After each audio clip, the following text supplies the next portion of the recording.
सुभाष नगर, दिल्ली का एक शांत सा इलाका था। यहाँ के लोग आमतौर पर एक दूसरे को पहचानते थे और हर कोई अपने काम में लगा रहता था। लेकिन 2025 की गर्मियों में एक ऐसा हादसा हुआ जिसने पूरे इलाके को हिलाकर रख दिया। ये कहानी है 27 साल की एक महिला, श्रेया मल्होत्रा की, जिसने अपने पति रोहित मल्होत्रा की बेरहमी से हत्या कर दी। और वजह प्यार, जलन और पैसा।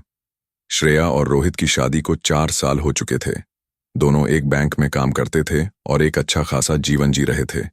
बाहर से देखने पर सब कुछ ठीक लगता था। अच्छा घर, अच्छी नौकरी, गाड़ी और समाज में इज्जत।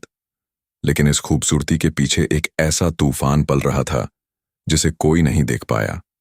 श्रेया बचपन से ही बहुत एम्बिशियस थी।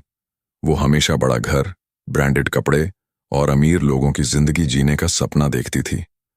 रोहित उससे प्यार करता था, लेकिन वो जिंदगी को सरल तरीके से जीने वाला इंसान था। वो श्रेया की हर ख्वाहिश पूरी करने की कोशिश करता था, लेकिन एक सीमा तक। धीरे धीरे श्रेया को ये लगने लगा कि रोहित उसकी तरक्की में रुकावट बन रहा है। वो चाहती थी कि रोहित बिजनेस करे, पैसे कमाए, बड़े लोगों में उठे बैठे। लेकिन रोहित को ये सब पसंद नहीं था। इस बीच श्रेया की जिंदगी में एक तीसरा इंसान आता है, करण मेहरा। करण एक रियल एस्टेट एजेंट था जो दिखने में हैंडसम और बोलने में बहुत चालाक था।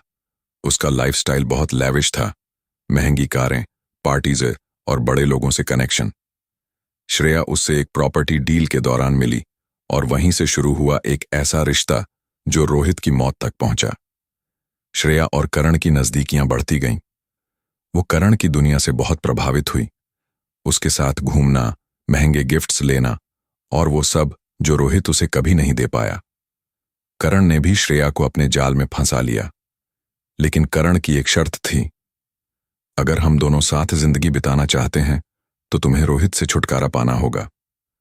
शुरुआत में श्रेया को यह सब मजाक लगा, लेकिन करण बार बार उसे उकसाता रहा।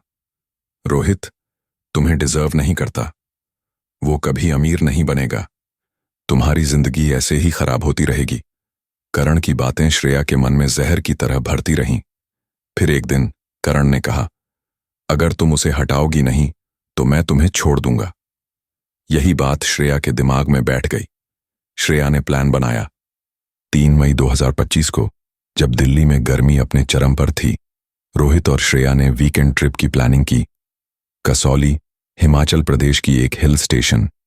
रोहित को नहीं पता था कि ये उसकी जिंदगी का आखिरी ट्रिप होगा। वे दोनों कार से कसौली के लिए निकले। रास्ते में उन्होंने फोटो लिए, गाने सुने और पहाड़ियों का आनंद लिया। लेकिन श्रेया के दिमाग में कुछ और ही चल रहा था। वह उस जगह को ढूंढ रही थी जहां उसे अपना प्लान अंजाम देना था। कसौली पहुंचने के बाद श्रेया ने एक होटल बुक किया। वहां दोनों ने खाना खाया, घूमे। लेकिन उस रात जब रोहित सो गया, श्रेया ने करण को कॉल किया। कल सुबह सब खत्म हो जाएगा। करण ने कहा, ठीक है, मैं इंतजार करूंगा। अगले दिन श्रेया ने रोहित से कहा कि चलो पहाड़ों में ट्रैकिंग करते हैं। रोहित खुश हो गया। उसे नहीं पता था कि ये उसकी आखिरी सुबह है। वे दोनों एक ऊंचे क्लिफ पर पहुंचे जहां दूर दूर तक कोई नहीं था। वहां जब रोहित नीचे घाटी को देख रहा था, श्रेया ने उसे धक्का दे दिया। रोहित लगभग 300 फीट नीचे गिरा। उसकी मौके पर ही मौत हो गई। श्रेया कुछ देर वहीं बैठी रही, फिर नीचे उतरी और होटल जाकर पुलिस को कॉल किया। उसने बताया कि रोहित फिसल गया था। पुलिस आई, लाश को निकाला गया और केस एक्सीडेंटल डेथ मानकर बंद कर दिया गया। लेकिन कहानी यहीं खत्म नहीं होती। रोहित के परिवार को यह बात हजम नहीं हुई। उनका कहना था कि रोहित तो हमेशा सतर्क रहता था, पहाड़ों से डरता था और कभी इतना पास नहीं जाता था। उन्होंने पुलिस पर दबाव डाला और केस की दोबारा जांच की मांग की। इस बार पुलिस ने होटल के सीसीटीवी फुटेज निकाले।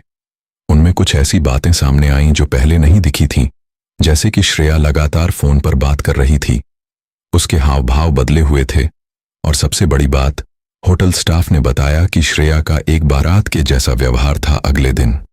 फिर पुलिस ने कॉल रिकॉर्ड्स निकाले और वहीं से सारा राज खुला।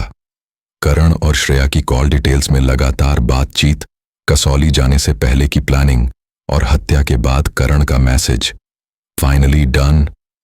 इन सब सबूतों के आधार पर पुलिस ने श्रेया को हिरासत में लिया। पूछताछ के दौरान श्रेया ने पहले झूठ बोला, लेकिन जब सख्ती बढ़ी